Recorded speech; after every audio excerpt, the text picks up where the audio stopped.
ഇനി ഒരു ഗ്ലാസ്സിൽ നിറയെ ശുദ്ധവെള്ളം ഉണ്ടെന്ന് വിചാരിക്കുക, നിറച്ചിലും ശുദ്ധവെള്ളമുണ്ട്. ആ ഗ്ലാസ്സിലേക്ക് ഒരു തുള്ളി വിഷം ഉറ്റിക്കുകയാണെങ്കിൽ എന്താ സംഭവിക്കുക? സ്വാഭാവികമായും അതിന്റെ അകത്തുള്ള ശുദ്ധവെള്ളം പുറത്തേക്ക് പോകും. അതന്നെയാണ് ദീനിന്റെ കാര്യത്തിൽ പുതിയത് കടത്തിക്കൊണ്ടുവരുമ്പോൾ സംഭവിക്കുക. ഈ ദീന് പൂർണ്ണമാണ്. ഇനി ഒന്നിനും ഇടമില്ലാത്ത വിധം ഇത് പൂർണ്ണമാണ്. ഖുർആനിലെയും ഹദീസുകളിലൂടെയും ഈ ദീന് പരിപൂർണമായി അള്ളാഹു നമുക്ക് തന്നു. ഇനി ഇതിലേക്ക് നമ്മൾ പുതുതായി ഫിറ്റിംഗ്സ് നടത്തിയാൽ അതിന്റെ അകത്തുള്ളത് പുറത്തു പോകും. അതാണ് ഇന്ന് നമ്മൾ കണ്ടുകൊണ്ടിരിക്കുന്നതും അനുഭവിച്ചു കൊണ്ടിരിക്കുന്നതും. ജീവിതത്തിന്റെ എല്ലാ മേഖലകളിലും നമ്മുടെ നാട്ടിലുള്ള ചില ആളുകൾ വിദഅത്തുകൾ കൂട്ടിക്കൊണ്ടുവരാണ്, അനാചാരങ്ങൾ കൂട്ടിക്കൊണ്ടുവരാണ്. ഏത് രംഗത്തും, പ്രസവിച്ചാലും പ്രസവിച്ചില്ലെങ്കിലും, ഗൾഫിൽ പോയാലും ഇല്ലെങ്കിലും, മരിച്ചാലും ഇല്ലെങ്കിലും, എവിടെയെല്ലാം എന്തെല്ലാം ആചാരങ്ങൾ നടക്കാനുണ്ടോ അവിടെയെല്ലാം ഇത്തരത്തിലുള്ള അനാചാരങ്ങളുടെയും അനുഷ്ഠാനങ്ങളുടെയും പേക്കൂത്താണ് നമ്മൾ ഇന്ന് കണ്ടുകൊണ്ടിരിക്കുന്നത്. അല്ലാഹു സുബ്ഹാനഹു വ തആല കാത്തു രക്ഷിക്കട്ടെ പ്രിയപ്പെട്ടവരെ. പല മരണ വീടുകളിലും പോയിട്ട് അത്ഭുതപ്പെട്ടു പോയിട്ടുണ്ട്. എന്തൊക്കെ കോപ്രായങ്ങളാണ് അവിടെ നടന്നുകൊണ്ടിരിക്കുന്നത്. അല്ലാഹു സുബ്ഹാനഹു വ തആല കോപിച്ചു പോകുന്ന തരത്തിലുള്ള എന്താ നമ്മുടെ നാട്ടിൽ മരിച്ചാൽ ആദ്യം ചെയ്യുക? എന്താണ് ചെയ്യേണ്ടത് പ്രിയപ്പെട്ടവരെ? പരിശുദ്ധ ഖുർആൻ പരിഭാഷപ്പെടുത്തിയപ്പോൾ ഒരു വിഭാഗം ആളുകൾ വല്ലാതെ ഹാലിളകി മുന്നോട്ട് വന്നു ഖുർആൻ പരിഭാഷപ്പെടുത്തിയപ്പോ. അതിന്റെ കാരണം എന്താണെന്ന് വെച്ചാൽ, ഈ ഖുർആൻ യഥാർത്ഥത്തിൽ വായിക്കുകയാണെങ്കിൽ ഇവിടെ പല അത്ഭുതങ്ങളും നടക്കും, പല കാര്യങ്ങളും ഇല്ലാണ്ടാവും. നിങ്ങൾ ആലോചിച്ച് നോക്കും, ഒരു നാട്ടിലൊരു യാഥാസ്ഥിക കുടുംബത്തിൽ ഒരു മരണം നടന്നു കഴിഞ്ഞാൽ അവിടെ എന്താണ് ചെയ്യുക? അവിടെ തൊട്ടടുത്തുള്ള ദർസ് നടക്കുന്നിടത്തേക്ക് ഓടിപ്പോവും. എന്നിട്ട് അവിടെ മുദരിസിനെ കണ്ടിട്ട് ദർസിലെ ഉസ്താദോട് പറഞ്ഞിട്ട് ഒരു 10-15 കുട്ടികൾ അല്ലെങ്കിൽ 20 കുട്ടികൾ, നല്ല സാമ്പത്തിക ശേഷിയുള്ള ആളാണെങ്കിൽ മുഴുവൻ ദർസിലെ കുട്ടികളെയും അങ്ങോട്ട് പറഞ്ഞേക്കാൻ പറയും ഇവിടെ വീട്ടിലേക്ക്. എന്നിട്ട് എന്താ പരിപാടി? ആ മയ്യത്തിന് ചുറ്റിലും ഇരുന്നിട്ട് യാസീൻ ഓതുക. എന്താണ് യാസീൻ ഓതുന്നത്? ലിയുൻദിറ മൻ കാന ഹയ്യ വയഹിഖൽ ഖൗലു അലൽ കാഫിരീൻ. മയ്യത്തിന്റെ അടുത്തിരുന്നിട്ട് ഓതുകയാണ്. ഈ ഖുർആൻ എന്തിനുള്ളതാണ്? ലിയുൻദിറ മൻ കാന ഹയ്യ വയഹിഖൽ ഖൗലു അലൽ കാഫിരീൻ. ജീവിച്ചിരിക്കുന്നവർക്ക് മുന്നറിയിപ്പ് നൽകാനുള്ളതാണ് ഈ പരിശുദ്ധ ഖുർആൻ. ആരോടാണ് ഓതുന്നത്?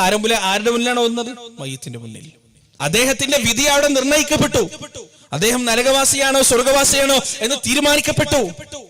അവിടെ അദ്ദേഹത്തിന് യാസീൻ ഓതി കൊടുത്തിട്ടോ അദ്ദേഹം യാസീൻ കേട്ടോ ഒരു കാര്യമില്ല, കേൾക്കൂല്ല. അവിടെ പോയിട്ട് ഓതേണ്ട സമയത്ത് ഓതൂല, പഠിപ്പിക്കേണ്ട സമയത്ത് പഠിപ്പിക്കൂല. എല്ലാം കഴിഞ്ഞിട്ടാകുമ്പോ യാസീൻ എന്ന് പറഞ്ഞാൽ ഇത്തരത്തിലുള്ള ആളുകൾക്ക് വല്ലാത്തൊരു വീക്ക്നെസ് ആണ്. ചില നാടുകളിലൊക്കെ കാണാം യാസീന് ഓതിയിട്ട് ഇങ്ങനെ കെട്ടിടുക. ഒരു യാസീൻ ഓതിയിട്ട് ഒരു കെട്ട്, 2 യാസീൻ ഓതിയിട്ട് 2 കെട്ട്, അങ്ങനെ ഇങ്ങനെ കുറെ കയറുകൾ ഉണ്ടാവും. ചെറിയ നൂലുണ്ടല്ലോ, കുറെ നൂലുകൾ ഉണ്ടാവും. ഒരു നൂലിൽ 2 കെട്ടുണ്ടാവും, മറ്റേ നൂലില് 3 കെട്ടുണ്ടാവും, 10 കെട്ടുള്ള നൂലുകളുണ്ട്, 100 കെട്ടുള്ള നൂലുകളുണ്ട്. ഇതൊക്കെ ഉണ്ട്. ഇതെന്താ പരിപാടി എന്ന് വെച്ചാൽ, ഒരു കെട്ടിന് 50 ഉറുപ്പ്യാണ്. ഒരു കെട്ടിന് എത്രയാണ്? 50 ഉറുപ്പ്യാണ്. ഒരു കെട്ട് എന്ന് പറഞ്ഞാൽ ഒരു യാസീനാണ്. അപ്പൊ നിങ്ങള് രാവിലെ മുതൽ വൈകുന്നേരം വരെ നിങ്ങൾക്ക് ജോലിയൊക്കെ ഉണ്ട്, യാസീൻ ഖുർആൻ ഓതാനൊന്നും സമയമില്ല, നിങ്ങൾക്ക് ഒരു വിഷമവും വേണ്ട, ഒരു പ്രയാസം വേണം. നിങ്ങൾ എന്ത് ചെയ്താൽ മതി? വൈകുന്നേരം ആകുമ്പോൾ അവിടെ പോയാൽ നിങ്ങൾക്ക് എത്ര യാസീൻ വേണം? 2 യാസീനാണെങ്കിൽ 100 ഉറുപ്പ്യ കൊടുത്തിട്ട് 2 കെട്ടുള്ള നൂല് വാങ്ങിക്കുക. എന്നാ നിങ്ങൾക്ക് 2 യാസീൻ കിട്ടി. ഇനി 3 യാസീൻ 100 യാസീൻ നിങ്ങൾക്ക് വേണോ? 100 കെട്ടുള്ള നൂലുണ്ട്, 500 ഉറുപ്പ്യ കൊടുത്താൽ 5000 ഉറുപ്പ്യ കൊടുത്താൽ അതും നിങ്ങൾക്ക് കിട്ടും. ഇതാണ് അവസ്ഥ. യാസീനെ കൊണ്ടുള്ള കളിയാണ് പ്രിയപ്പെട്ടവരെ. ഇതൊക്കെ റസൂലുള്ളാഹി സ്വല്ലല്ലാഹു അലൈഹി വസല്ലം ജീവിതം ശരിയായിട്ട് യാതൊരു ബന്ധവുമില്ല. അവിടെ നിന്ന് അങ്ങോട്ട് യാസീനോത്തിൽ തുടങ്ങിയിട്ട് പിന്നെ അങ്ങോട്ട് തുടങ്ങാൻ. ഇവിടെ ഈ യാസീൻ ഓതി കഴിഞ്ഞാൽ ഈ കുട്ടികൾക്ക് കൊടുക്കണ്ടേ പൈസ ഇല്ലാത്തൊരു പരിപാടി ഇല്ലല്ലോ. പൈസ ഇല്ലാത്ത നിങ്ങളോട് പ്രതിഫലം ചോദിക്കാത്തവരെയാണ് നിങ്ങൾ പിൻപറ്റേണ്ടത്. അവരാണ് നിർമാർഗം പ്രാപിച്ച ആളുകൾ. പണത്തിന് വേണ്ടി ഖുർആൻ ഓതുന്നവരല്ല, പണത്തിന് വേണ്ടി പ്രഭാഷണം നടത്തുന്നവരല്ല, അവർ വഴിപിഴച്ചവരാണ്, അവർ വലാലത്തിലായവരാണ്. അങ്ങനെയുള്ള ആളുകൾ നിങ്ങൾ പിൻപറ്റിയാൽ നിങ്ങൾ അവസാനം ചെന്നെത്തുക നരകത്തിലേക്കുമാണ്. എന്റെ പ്രിയപ്പെട്ടവർ, നിങ്ങളോട് പ്രതിഫലം ചോദിക്കാത്തവരെ നിങ്ങൾ പിൻപറ്റുക. പ്രതിഫലം ചോദിക്കാതെ, പ്രതിഫലം കൊടുക്കാതെ ഒരു വട്ടം യാസീനോത്ത് വിളിച്ചു നോക്ക്. പിന്നെ ആ ഏരിയയിൽ മഹലിൽ മരണം ഉണ്ടായാൽ യാസീനോത്ത് നടക്കൂല, ഉറപ്പാണത്. ഇങ്ങനെ എല്ലാ കാര്യങ്ങളും അങ്ങനെ തന്നെ പ്രിയപ്പെട്ടവർ. വേറെ വിദേഹത്തിന്റെ ഒരു സ്വഭാവം എന്താണെന്ന് അറിയോ? വിദേഹത്ത് ഇവിടെ തുടങ്ങിക്കഴിഞ്ഞാൽ, ഒരു പുത്തൻ ആചാരം ഇവിടെ തുടങ്ങിക്കഴിഞ്ഞാൽ ആ പുത്തൻ ആചാരം ഒന്നിൽ ഒതുങ്ങൂല എന്നുള്ളതാണ്. അത് ഓരോ കാലഘട്ടത്തിൽ പുതിയ പുതിയ സ്വഭാവത്തിലും ഭാവത്തിലും രൂപത്തിലുമായി അതങ്ങനെ മാറി മറിഞ്ഞ് വന്നുകൊണ്ടേയിരിക്കും. ഓരോ നാട്ടിലും ഓരോ കോലത്തിലായിരിക്കും. പണ്ടൊക്കെ നമ്മളൊക്കെ ചെറുപ്പത്തിൽ നിസ്കാരം കഴിഞ്ഞാൽ കൂട്ടുപ്രാർത്ഥന മാത്രമേ ഉണ്ടായിരുന്നുള്ളൂ, കൂട്ടുപ്രാർത്ഥന മാത്രമേ ഉണ്ടായിരുന്നുള്ളൂ. ഇന്നെന്താണ് അവസ്ഥ? ഇന്ന് ആ കൂട്ടുപ്രാർത്ഥന കഴിഞ്ഞിട്ട് ചില പള്ളികളിൽ 2 സലാത്തും പിന്നെ 3 സലാത്താണ്. ഇന്ന് ചില പള്ളികളിൽ 3 സലാത്ത് എല്ലിയിട്ട് വേറെന്തോ ഒരു ദ്വാം കൂടി അതിന്റെ അപ്പുറത്ത് എക്സ്ട്രാ ഫിറ്റ് ചെയ്യുന്നുണ്ട്. ഇങ്ങനെ ഓരോ കാലഘട്ടം കഴിയുമ്പോഴും കൂട്ടി അങ്ങനെ കൊണ്ടുവരും. ഇത് ബിദഅത്തിന്റെ ഒരു സ്വഭാവമാണ്. ഇങ്ങനെ കൂട്ടുപ്രാർത്ഥന നടക്കുമ്പോൾ അവിടെ നഷ്ടപ്പെടുന്ന ഒരു സുന്നത്ത് എന്താണ്? റസൂലുള്ളാഹി സ്വല്ലല്ലാഹു അലൈഹി വസല്ലം നമസ്കാരം കഴിഞ്ഞാൽ അവിടുന്ന് മാറിയിരിക്കുകയാണ് ചെയ്തത്. അതാണ് റസൂലുള്ളാഹിന്റെ സുന്നത്ത്. നബി സല്ലല്ലാഹു അലൈഹി വസല്ലം കൈ ഉയർത്തി നമസ്കാരത്തിന് ശേഷം പ്രാർത്ഥിച്ചിട്ടില്ല. ഒരു കൂട്ടുപ്രാർത്ഥന അവിടുന്ന് നടത്തിയിട്ടില്ല. ഇങ്ങനെ ഒരു സംഭവം ബിദഅത്ത് വരുമ്പോൾ റസൂലുള്ളാഹി സ്വല്ലല്ലാഹു അലൈഹി വസല്ലമയുടെ സുന്നത്ത് അവിടുന്ന് നീങ്ങിപ്പോകുമെന്ന കാര്യത്തിൽ യാതൊരു സംശയവുമില്ല. അവിടുന്ന് അങ്ങോട്ട് പ്രിയപ്പെട്ടവരെ ഇനിയും മയ്യത്തെടുത്തിട്ട് ഖബർസ്ഥാനിലേക്ക് കൊണ്ടുപോട്ടെ. അവിടെ എന്തൊക്കെയാണ്?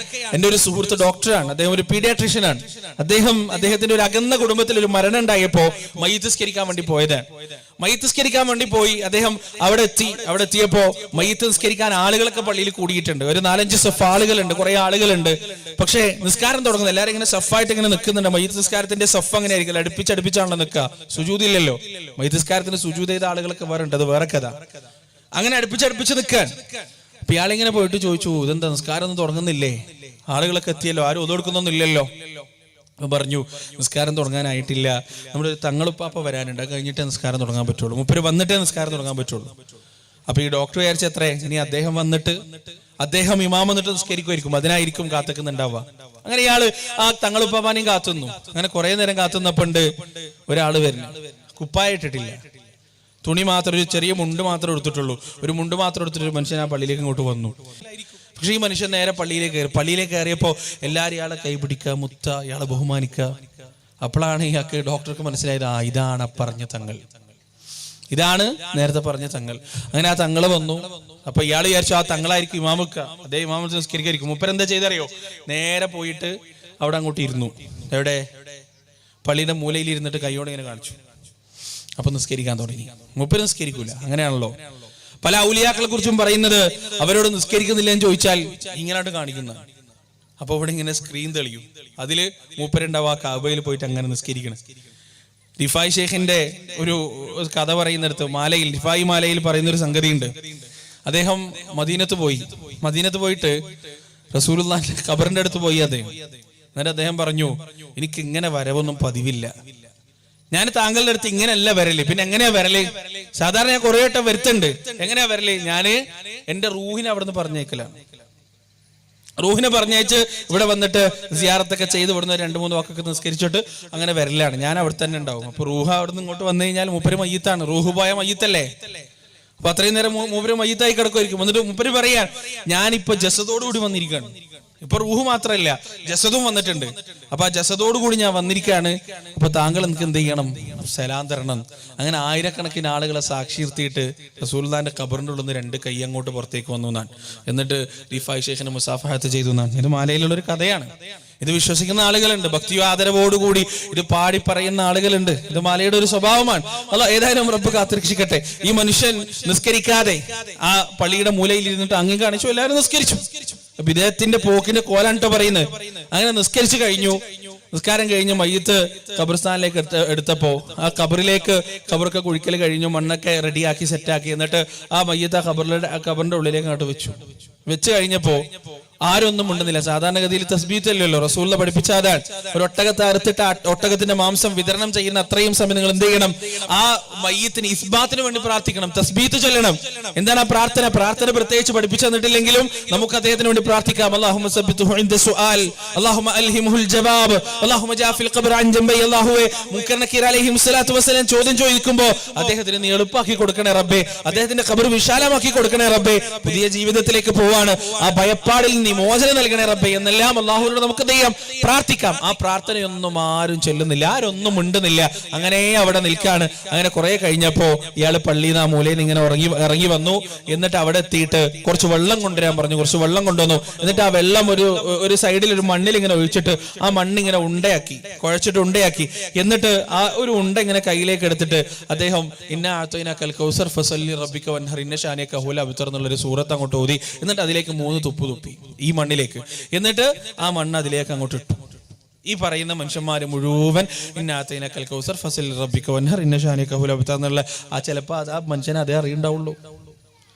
ഖുർആനിലെ സൂറത്തിൽ അതേ ആ മനുഷ്യനെ അറിയണ്ടാവുള്ളൂ. അതങ്ങോട്ട് ഊതി ഇതിലേക്ക് ഇട്ടു, ഖബറടക്കം കഴിഞ്ഞു, തസ്ബീഹിന്റെ പ്രാർത്ഥനയില്ല, ഒന്നുമില്ല. ഇതാണ് പറഞ്ഞത്, ഒരു ബിദ്അത്ത് വരുമ്പോൾ ഒരു സുന്നത്ത് അവിടെ സ്വാഭാവികമായി മരിക്കും. മരണരംഗത്ത് ഒരുപാട് ബിദ്അത്തുകൾ നടമാടുന്ന ഒരു സമയം. എന്നാലോ റസൂലുള്ളാഹി സ്വല്ലല്ലാഹി അലൈഹി വസല്ലം പഠിപ്പിച്ചു തന്ന പ്രബലമായ ഒരു സുന്നത്തുണ്ട്. എന്താണ് ആ സുന്നത്ത്? സ്ത്രീകൾ മയ്യിത്ത് നമസ്കരിക്കുക എന്നുള്ളതാണ്. അത് നഷ്ടപ്പെടുന്ന എത്ര ഹതഭാഗ്യവാന്മാരാണ് പ്രിയപ്പെട്ടവരെ നമ്മുടെ നാട്ടിലുള്ളത്.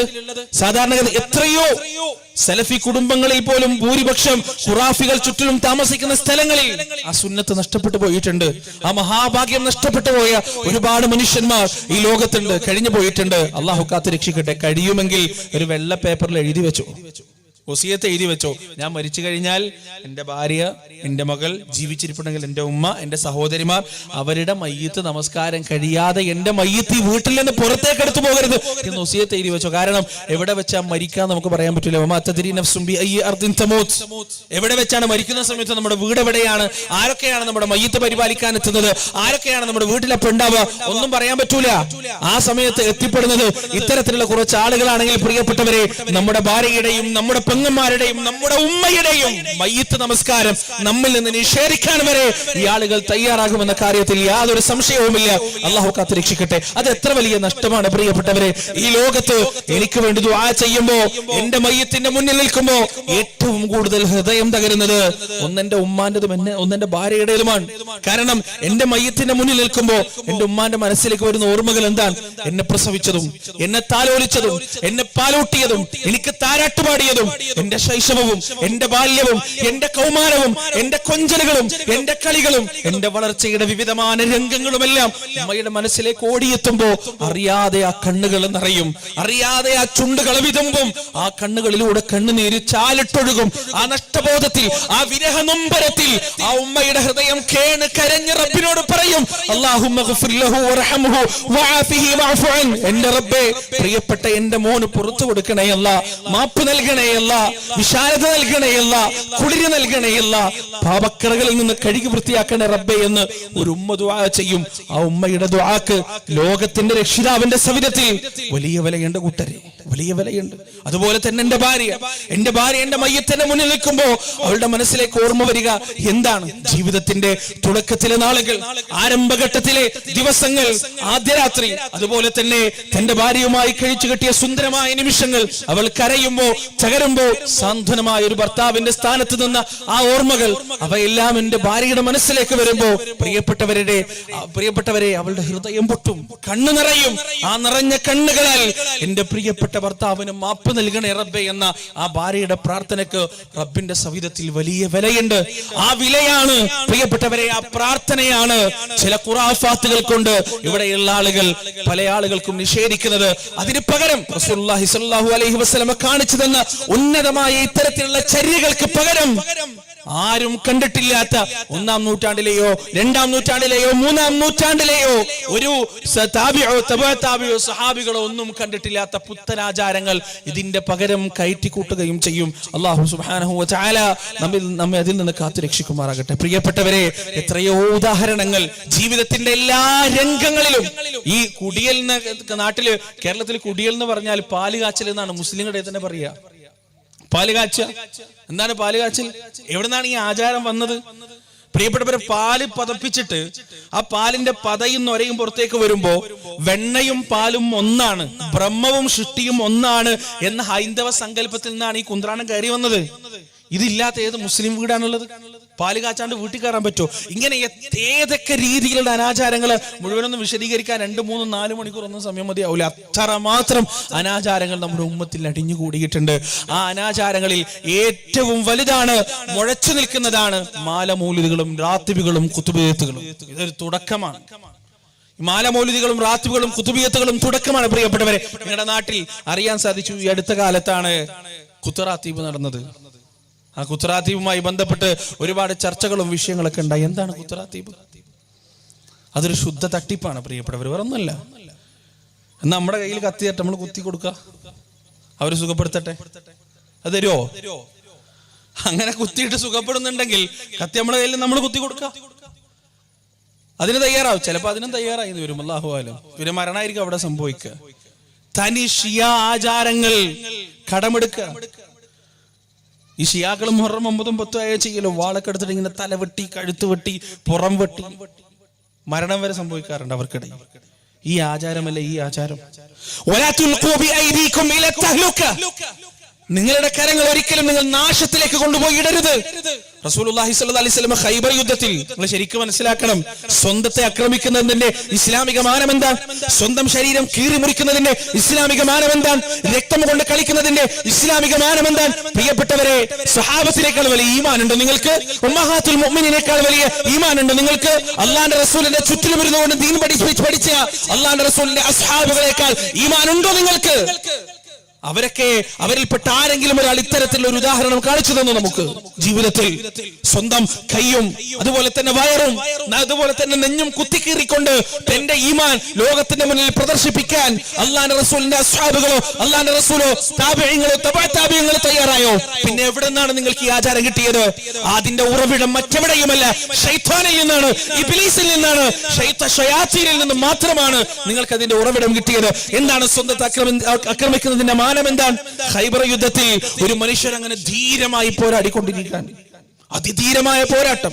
ആ പോരാട്ടം കണ്ടിട്ട് സഹാബികൾ റസൂലുള്ളാഹിയോട് വന്നിട്ട് പറഞ്ഞു, സഹാബികൾ പരസ്പരം പറഞ്ഞു, കണ്ടോ ഒരു സ്വർഗവാസികളിൽപ്പെട്ട ഒരു മനുഷ്യനെ കണ്ടോ? അവരെങ്ങനെ പരസ്പരം ചർച്ച ചെയ്തു. അവസാനം റസൂലുള്ളാഹിന്റെ അടുത്തവരെത്തി. എന്നിട്ട് റസൂലുള്ളാഹിയോട് പറഞ്ഞു, റസൂൽ, നിങ്ങൾക്ക് സ്വർഗത്തിൽ പോകുന്ന ഒരു മനുഷ്യനെ കാണണോ? സ്വർഗത്തിൽ പോകുന്ന ഒരു മനുഷ്യനെ നിങ്ങൾക്ക് കാണണോ? അപ്പൊ റസൂൽ ചോദിച്ചു, സ്വർഗത്തിൽ പോകുന്ന ഒരു മനുഷ്യനോ? എനിക്കറിയാത്തൊരു കാര്യം എങ്ങനെ നിങ്ങൾക്കറിയാം? ഏതായാലും കാണട്ടെ. അങ്ങനെ നബി സല്ലല്ലാഹു അലൈഹി വസല്ലം ആ മനുഷ്യൻ നോക്കാൻ പോയി. എപ്പോഴുണ്ട് അയാൾ ഇങ്ങനെ ധീരമായി പോരാടിക്കൊണ്ടിരിക്കുകയാണ്. അപ്പൊ റസൂലുള്ളാഹി സ്വല്ലല്ലാഹു അലൈഹി വസല്ലം പറഞ്ഞു, അദ്ദേഹം സ്വർഗവാസിയല്ല, അദ്ദേഹം നരകവാസിയാണ്. ഹുവ മിൻ അഹ്ലി ജഹന്നം. സുബ്ഹാനല്ലാഹ്, അയാൾ നരകവാസിയാണ്. ഇത് കേട്ട ഒരു സഹാബി, ആ സഹാബി, റസൂൽ ഇങ്ങനെ പറയാൻ എന്തായിരിക്കും കാരണം? അദ്ദേഹത്തെ ഈ മനുഷ്യനെ ഫോളോ ചെയ്തു. ഈ മനുഷ്യന്റെ പിന്നാലെ കൂടി ഈ മനുഷ്യൻ അങ്ങനെ യുദ്ധം ചെയ്തുകൊണ്ടിരിക്കുമ്പോ പെട്ടെന്ന് ശത്രുപക്ഷത്ത് നിന്ന് ഒരാൾ വന്നിട്ട് ഈ മനുഷ്യന്റെ കൈയിന്റെ വിരലുകൾ അങ്ങനെ തന്നെ മുറിച്ചു കളഞ്ഞു. 2 കൈയിന്റെ വിരലുകൾ അങ്ങനെ തന്നെ മുറിച്ചു കളഞ്ഞു. ഈ 2 കൈയും നോക്കിയിട്ട് ആ മനുഷ്യൻ ആർത്ത് കരഞ്ഞു. കാരണം അയാൾ യുദ്ധം ചെയ്തിരുന്നത് അയാൾക്ക് കീർത്തി കിട്ടാൻ വേണ്ടിയിട്ടായിരുന്നു. അയാൾ വലിയ ധീരനാണെന്ന് അറിയപ്പെടാൻ വേണ്ടിയിട്ടായിരുന്നു. അങ്ങനെ ഈ 2 കൈയുടെ വിരലുകൾ നഷ്ടപ്പെട്ടു. ഇനി തനിക്ക് യുദ്ധം ചെയ്യാൻ കഴിയില്ല എന്ന വസ്തുത അയാൾ മനസ്സിലാക്കിയപ്പോ ആ വേദന സഹിക്കാൻ കഴിയാതെ സ്വന്തം വാൾ അയാൾ നിലത്തേക്ക് കുത്തി. എന്നിട്ട് അതിന്റെ മുകളിലേക്ക് കമിഴ്ന്നു വീണിട്ട് അയാൾ മരിച്ചു, ആത്മഹത്യ ചെയ്തു. ഈ സ്വഹാബി അത്ഭുതത്തോടെ റസൂലുള്ളാഹിന്റെ അടുത്ത് വന്നിട്ട് പറഞ്ഞു, യാ റസൂലല്ലാഹ്, അഷ്ഹദു അൻ ലാ ഇലാഹ ഇല്ലല്ലാഹ് വ അഷ്ഹദു അന്നക റസൂലുള്ളാഹ്. അല്ലാഹു അല്ലാതെ ആരാധ്യനില്ലെന്നും അങ്ങ് അല്ലാഹുവിന്റെ പ്രവാചകനാണെന്നും ഞാൻ സാക്ഷ്യം വഹിക്കുന്നു. നബി സല്ലല്ലാഹു അലൈഹി വസല്ലം ചോദിച്ചു, നീ ഒരിക്കൽ സാക്ഷ്യം വഹിച്ചതല്ലേ, പിന്നെ രണ്ടാമത് എന്തിനാ വന്നിട്ട് പറയുന്നത്? നബിയെ, അങ്ങ് പറഞ്ഞൊരു വാക്ക്, അതിന്റെ അവസ്ഥ എന്താണ്, അതിന്റെ അവസാനം എന്താണ് എന്നറിയാൻ വേണ്ടി ഞാൻ ആ മനുഷ്യന്റെ പിന്നാലെ പോയി. ആ മനുഷ്യൻ അങ്ങ് പറഞ്ഞതുപോലെ തന്നെ ആത്മഹത്യ ചെയ്തു. റസൂലുള്ളാഹി സ്വല്ലല്ലാഹു അലൈഹി വസല്ലം പറഞ്ഞു, ചില ആളുകൾ അങ്ങനെയാണ്, ജീവിതത്തിന്റെ അവസാനം വരെ നന്മ ചെയ്തുകൊണ്ടിരിക്കും, എന്നിട്ട് മരണവുമായി മുഖാമുഖം നിൽക്കുമ്പോൾ അവർ തിന്മ ചെയ്ത് കുഫറിലായിക്കൊണ്ട് മരിക്കും. ചില ആളുകൾ ജീവിതത്തിന്റെ അവസാനം വരെ തിന്മ ചെയ്തുകൊണ്ടിരിക്കും, എന്നിട്ട് അവസാനം മരണത്തെ മുഖാമുഖം കാണുമ്പോൾ നന്മ ചെയ്തുകൊണ്ട് അവർ മരിക്കുകയും ചെയ്യും. സ്വന്തം ശരീരത്തെ ആക്രമിക്കുന്നതിന്റെ ഇസ്ലാമിക മാനമാണ് പ്രിയപ്പെട്ടവർ ഇത്. സ്വന്തം നഫ്സിനോട് കടമയും കടപ്പാടുമുണ്ട് എന്ന് റസൂലുള്ളാഹി സ്വല്ലല്ലാഹു അലൈഹി വസല്ലം പറഞ്ഞിട്ടുണ്ട്. ഖൈബർ യുദ്ധത്തിന് പുറപ്പെട്ടപ്പോ സഹാബികൾ ഭയങ്കര മുദ്രാവാക്യം വിളി. സഹാബികളാണ്, അല്ലാഹുവിന്റെ റസൂലിന്റെ സഹാബികൾ ഭയങ്കര തൊണ്ടപൊട്ടി അല്ലാഹു അക്ബർ അല്ലാഹു അക്ബർ ഇങ്ങനെ മുദ്രാവാക്യം വിളിക്കാൻ റസൂലുള്ളാഹി സ്വല്ലല്ലാഹു അലൈഹി വസല്ലം പറഞ്ഞു, മെല്ലെ അല്ലാഹു അക്ബർ പറഞ്ഞാൽ മതി, തൊണ്ട പൊട്ടിക്കണ്ട.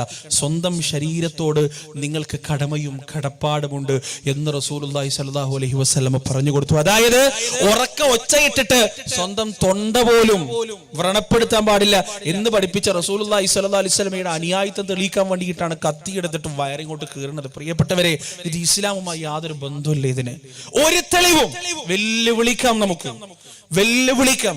അല്ലാഹുവിന്റെ റസൂലോ സഹാബത്തോ ജീവിതത്തിൽ ഏതെങ്കിലും ഒരു രംഗത്ത് ഇത്തരത്തിലുള്ള പ്രവർത്തനങ്ങൾ കാണിച്ചിട്ട് ഇസ്ലാമും ഈമാനും കാണിക്കാൻ അവർ തയ്യാറായോ? ഇല്ല.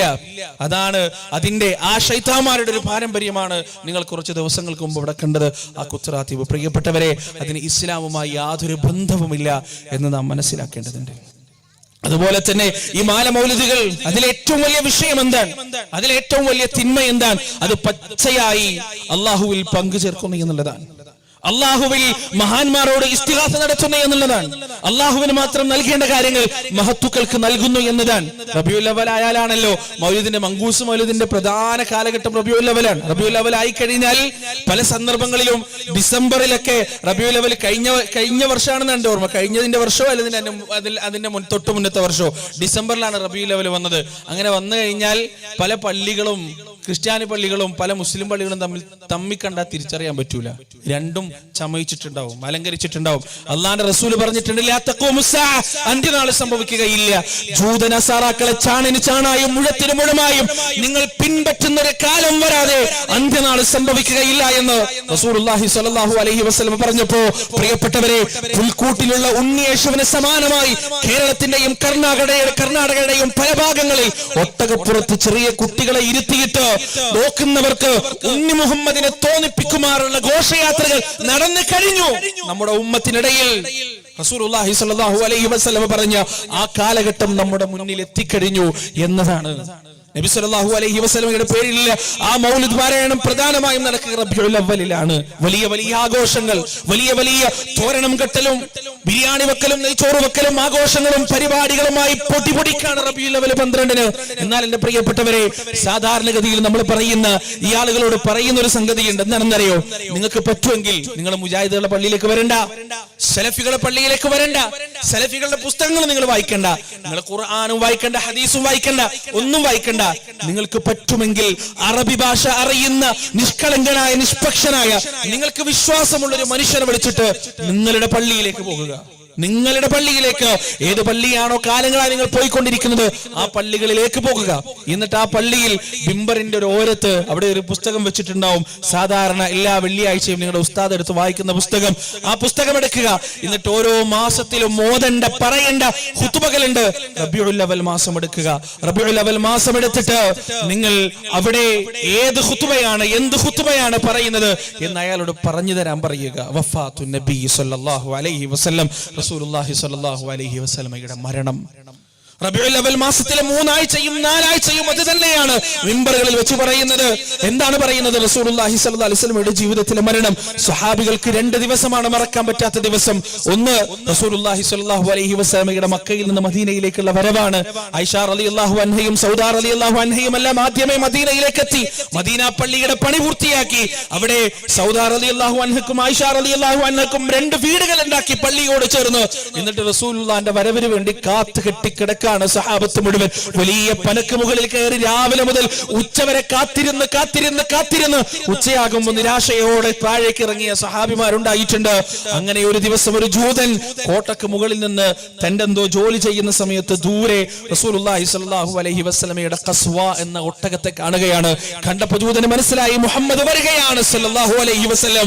ആ ജൂതൻ അവിടെയുള്ള മുസ്ലിങ്ങളോട് കൊട്ടിഘോഷിച്ചു, ത്വലഅൽ ബദ്റു അലൈനാ മിൻ സനീആത്തിൽ വദാ എന്ന ആ ബൈത്തിന്റെ ആ കവിതയുടെ ധ്വനികളുമായി മദീനയുടെ അതിർത്തിയിലേക്ക് കൂട്ടമായി മുസ്ലിങ്ങൾ സന്തോഷാരവങ്ങളോടെ പുറപ്പെട്ട ആ ദിവസം സഹാബത്തിന്റെ ജീവിതത്തിൽ മറക്കാൻ പറ്റാത്ത ദിവസമാണ്. ഹൃദയത്തിന്റെ അകത്ത് ആനന്ദത്തിന്റെ മദ്ദളം കൊട്ടിയ ദിവസം, സന്തോഷം കൊണ്ട് കരഞ്ഞുപോയ ദിവസം, പുതിയ സ്വപ്നങ്ങൾ പൂവണിഞ്ഞ് വല്ലാത്തൊരു അനുഭൂതിയിൽ അവർ അലിഞ്ഞുപോയ ആ ദിവസം അവർക്ക് ഒരിക്കലും മറക്കാൻ കഴിയില്ല.